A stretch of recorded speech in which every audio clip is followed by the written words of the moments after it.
तो स्टूडेंट्स आपके लिए फिर से एक फोर्थ पार्ट आ गया है। कल एक थर्ड पार्ट हुआ था, पिछले वीक में 2 पार्ट हुए थे। तो अगर आपने तीनों वीडियो नहीं देखी हैं तो आप जाके हमारे चैनल पे प्लेलिस्ट में जाके ये तीनों वीडियो देख सकते हैं। तो हम यहाँ पे डिस्कस कर रहे हैं मोस्ट इंपॉर्टेंट फ्रेजल वर्ब्स जो टीचर्स बेस्ड पैटर्न पर है और एक साल जो एसएससी को पीछे लेकर मैंने इसको कवर किया है, जो मोस्ट इंपॉर्टेंट जो बार बार पूछी जा रही है उनको। ठीक है, तो आप इन फ्रेजल वर्ब को करिए जिससे कि आपको एग्जाम में बहुत सी इंग्लिश के क्वेश्चंस आप इसी पे बेस देखेंगे और आप देखेंगे कि आपके लिए इंग्लिश कितनी ईजी हो चुकी है। तो जो इंग्लिश से डरता है तो इस वीडियो को जरूर देखें और मेरे साथ चलते हैं, स्टार्ट करते हैं। वीडियो को जरूर देखिए, छोटी सी वीडियो है, बहुत बड़ी वीडियो भी नहीं होती है। तो इसको देखिए और लाइक कीजिए, सब्सक्राइब कीजिए। चलिए स्टार्ट करते हैं। पहला है हमारा कट आउट फॉर, यानी कि टू बी सुटेबल फॉर। यानी कट आउट फॉर यानी कि जो जिस चीज़ के लिए सही है, टू बी सुटेबल फॉर। ठीक है, जैसे मैंने आपको सेलेक्ट किया है अपने काम के लिए, कुछ काम के लिए, तो अगर मैंने आपको अकाउंटेंट एज अकाउंटेंट रखा है तो आप कुछ ना कुछ सुटेबल होंगे। ठीक है, तो आपके अंदर कुछ ना कुछ क्वालिटीज़ होंगी जो सुटेबल होंगे आप मेरे काम के लिए, तभी मैंने आपको रखा है। तो कट आउट फॉर यानी कि मैंने आपको, आप सुटेबल हैं, टू बी सुटेबल फॉर, किसी चीज़ के लिए सुटेबल होना। The candidate who will be cut out for the post will be recruited by our HR manager. जो कैंडिडेट इस पोस्ट के लिए सुटेबल होगा उसको रिक्रूटर, जो एचआर मैनेजर होंगे, वो रिक्रूट कर लेंगे। ठीक है, अगला है deal in, to have business of. मतलब कि डील इन का मतलब होता है, डील इन के कुछ ऐसे फ्रेज हैं जैसे कि आप देखेंगे डील आउट, डील विथ। तो डील इन में पहला डील इन जिसका मतलब होता है किसी से बिजनेस करना। ठीक है, जैसे मैं बोलूँ आई एम, जैसे कि मैं कोई नाम लेता हूँ, चलिए जैसे mister Rahul deals in foods, mister Rahul deals in garments, mister Rahul deals in furniture, mister Rahul deals in mirror. ठीक है, मतलब कि वो अपने सारे बिजनेस के बारे में बताते हैं। ठीक है, डील इन का मतलब होता है बिजनेस। जैसे यहाँ पे एक एग्जांपल दे रखा है, mister Sinha deals in garments. मतलब मिस्टर जो सिन्हा है वो गारमेंट्स का बिजनेस करते हैं। ठीक है, अगला है डील आउट। डील आउट का मतलब टू डिस्ट्रीब्यूट, यानी कि किसी चीज़ को डिस्ट्रीब्यूट करना। जैसे कि मैंने कोई डिस्ट्रीब्यूशन शिप ले रखी है, मैं होलसेल मैंने किसी चीज़ का ले लिया तो मैं डिस्ट्रीब्यूट करूँगा अपने सामान को, तो उसे ही कहते हैं डील आउट, यानी कि डिस्ट्रीब्यूट करना। जैसे कि हमारे टीचर जो होते हैं एग्जाम शीट को डिस्ट्रीब्यूट करते हैं, एग्जाम्पल भी वही है, our teacher dealed out the exam sheet, यानी कि एग्जाम शीट को डिस्ट्रीब्यूट करते हैं हमारे टीचर। अगला है डील विद। डील विद का मतलब होता है किसी को हैंडल करना, किसी को ट्रीट करना।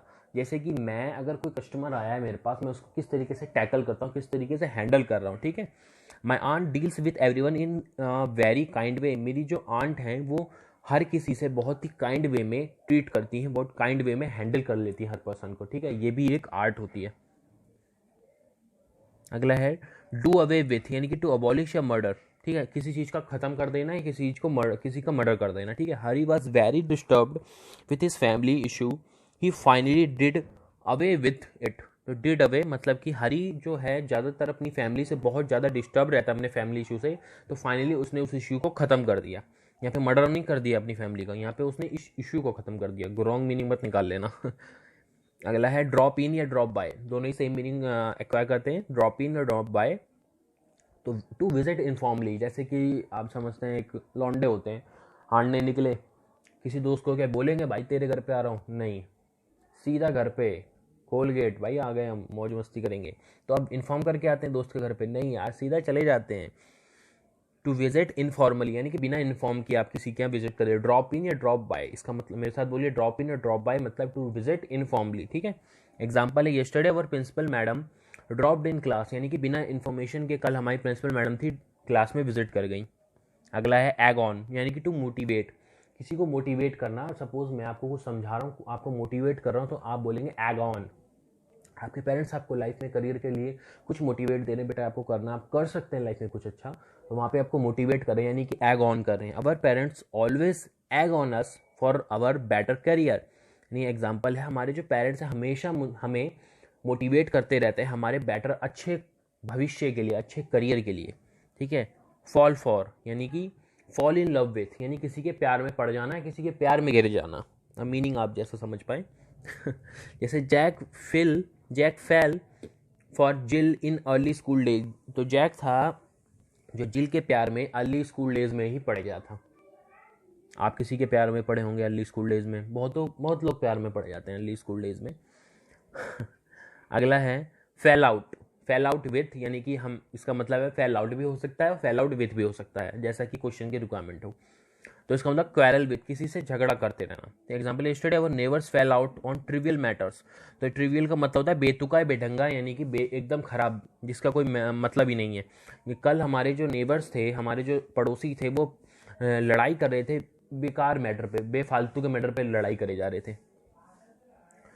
अगला है फील लाइक, यानी कि to be excited to do something. Suppose आप एसएससी के लिए, इंस्पेक्टर बनने के लिए कितने एक्साइटेड हैं, तो आप बोलेंगे feel like, I am feel like to become inspector, मतलब मैं बहुत ज़्यादा एक्साइटेड हूँ इंस्पेक्टर बनने के लिए।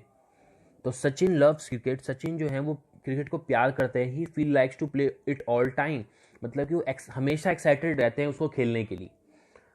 बहुत ही प्यारे प्यारे एग्जाम्पल्स मैंने आपको दिए हैं। ये एग्जाम्पल्स आप खुद पे लागू कीजिए, खुद से पढ़िए और खुद के एग्जाम्पल्स बनाइए।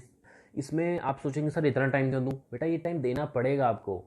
इंग्लिश भी बहुत वेट रखती है आपका एसएससी में। अगर आप इंग्लिश अच्छे से पढ़ेंगे डेफिनेटली आप अच्छा पढ़ कर जाएंगे लाइफ में। और इंग्लिश सिर्फ एसएससी के अलावा भी बहुत फील्ड में काम आती है आपके। तो अपना बेस्ट दीजिए ताकि आपको रिटर्न बेस्ट आए। ठीक है, जैसा आप करेंगे वैसा ही रिटर्न आएगा। ठीक है, तो अपने काम के लिए अगर आप ईमानदार हैं तो उसका फल आपको ज़रूर मिलेगा। तो चलिए सीरीज़ यहाँ पे ख़त्म होती है, अगला पार्ट नेक्स्ट वीक में आएगा। तो बाय बाय, ध्यान रखिए अपना, घर पे रहिए, stay at home, bye bye.